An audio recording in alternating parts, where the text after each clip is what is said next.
Are you okay? Yes, I'm absolutely fine. Alright. Okay, what was that? Just some simple protests, nothing to see here. Oh, alright.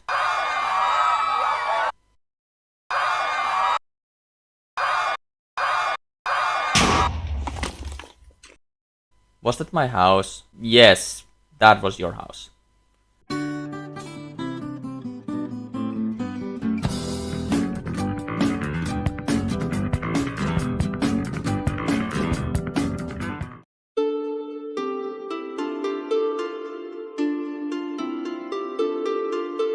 Ever since the War of the West concluded, the world had experienced a long era of peace. All nations of the world prospered and their people enjoyed wealthy and fulfilling lives. All except one. Due to mismanagement of government funds, paired with the king's oppressive and militaristic rule, the people of Lunaria were kept weak and poor. The nation hadn't seen any major progress for a long time now. Things only got worse as a nationwide famine broke out due to Luxembourg's negligent farming policies. Soon riots turned to rebellions as the people became angrier and angrier. What was that? An attack just happened in Lunaria's capital, destroying multiple buildings, including Rabanza's holiday home. Other nations had been concerned about Lunaria's unstable position for some time now, and for them, this was the last straw. The Golden Company immediately demanded Lunaria to find out who destroyed their property.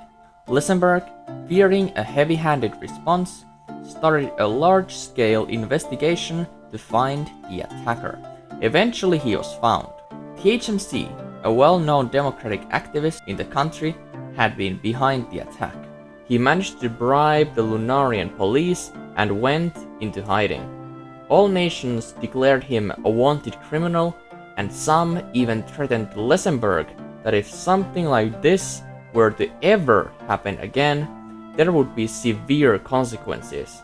Luxembourg, not wanting to lose his throne, quickly started repairing the damage and along with the Golden Company began the reconstruction of Brabance's house. The damage had already been made, however. Many in the world now became very skeptical of the 5 existing nations. Their governments were all controlled by 1 or 2 political figures. Many wished for democratic elections and institutions. Inspired by this movement, a new nation was created. People from many tribes and nations around the globe all came together to form the Republic of Narux.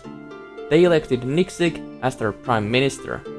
He then created the nation's capital, Fallen, and along with his members started building up his young republic. The new wave of ideological uprisings worried many nation leaders. Winged Hero, whose power had already been questioned ever since the founding of his nation, was especially worried about these uprisings. Winged Hero quickly made an alliance with the Zhengyi dynasty, hoping it would help cement his power within the Phoenix Familia. This ended up having the opposite effect, however, and many started viewing him as a weak leader who relied on Zhengyi for support. Hugs OP, an influential member in the Mafia, decided to leave the nation and created his own country in the Northern Islands called the Kingdom of Bushlands. The kingdom would quickly grow as other prominent members of the Mafia joined the country. Lunaria and Valles were very afraid of Zhengyi's growing influence in the Phoenix Familia and in world politics as a whole. Luxembourg then invited Toby its Toes to Bourbet to discuss a possible future alliance. So Zhengyi dynasty is aggressive, dangerous, and willing to go to war. And right now it seems that they're kind of targeting you, mostly. But I feel like they're gonna come for me soon as well. We have to kind of stick together and help each other out, because otherwise we're gonna get rolled over. He's just gonna puppet our countries, put some of his friends as the leaders, and then we won't be able to have our nations anymore. So I'm proposing a treaty of friendship and cooperation. You know, we'd be kind of like allies without officially being allies. They probably will start being aggressive towards you if they find out that we've allied. That's why this kind of needs to be secret. This is one of those treaties that is not announced publicly. PFMA. For a while, Toby had been planning to marry Nova 606, but had never found the right time to do so. Toby felt that marrying Nova could relieve him from some of the stress that Zhengyi's surprise raid and growing power had brought him. So it was decided that Toby and Nova would marry each other in the Valles church on the 15th of July. Due to Valles' good relations with Lunaria, it was decided that Lesenberg would be the pastor for the wedding.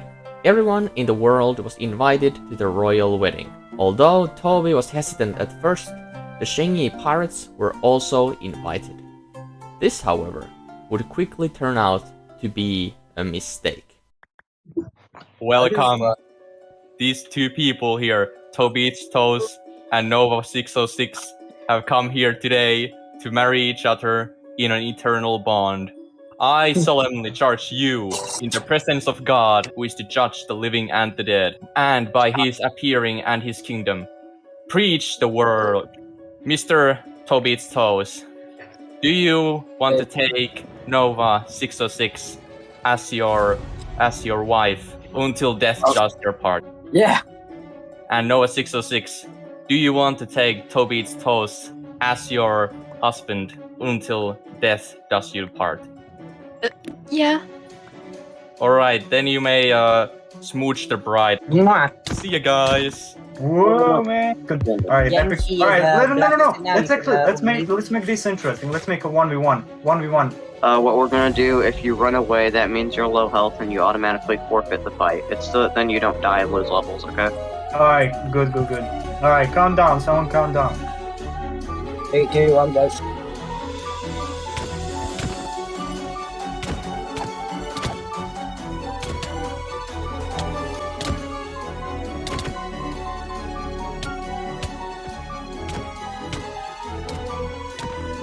Whoop, low. No, I said low. He did Bro, say low. I said low. I said low.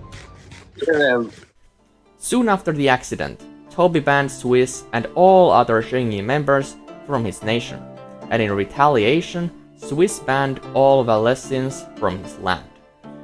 After the wedding was over, the now Queen of Valles, Nova 606, noticed that Toby had gone missing. The entire Valesian military was sent to search for him, to no avail. People started pointing fingers at each other, suspecting them of possibly murdering him. A few days later, he was luckily found strolling in the middle of the forest. He had drunk a bit too much at the wedding's after party and had gotten lost in the woods. Another leader was not so lucky, however. Winged Hero had lost all the support he had in the ranks of the Mafia and was assassinated the day after Toby was found. His body was discovered in the middle of the desert and he was buried in a grand funeral. It was suspected that democratic revolutionaries had been behind the assassination. After his death, a power struggle in Phoenix Familia caused the entire organization to collapse. Winged's death and the Mafia's collapse shook the world and left Swiss, a close friend of Winged's, in a deep state of sadness. After the attacks in Lunaria's capital and Winged's assassination, Lesenberg grew a large distrust towards all democratic movements. This mistrust soured the relations between Lunaria and Narox, the only democratic nation at the time. Lesenberg was now determined to crush all democratic movements and started majorly building up his nation's military strength. Brabanza's house was also rebuilt and relations between Lunaria and the Golden Company returned back to normal. The events of the wedding hadn't caused any major conflict and the world was still relatively peaceful. This peace, however, was not meant to last. Nobody at the time knew it yet, but the dominoes had just begun falling and the stage was set for the bloodiest conflict in the server's history. Hey guys, it's Jack here, and thank you for watching the video. A special thanks goes out to a Panda who gave me the footage for the wedding scene. The link to his channel will be in the description down below. There you'll also find an invite link to an application server to join this SMP if you wish to join. Also, I'm sorry that this video was out a little late. I was busy on the weekends, and I'll try to get the next one out on Monday if possible. Anyways, thank you all for watching and have a great day.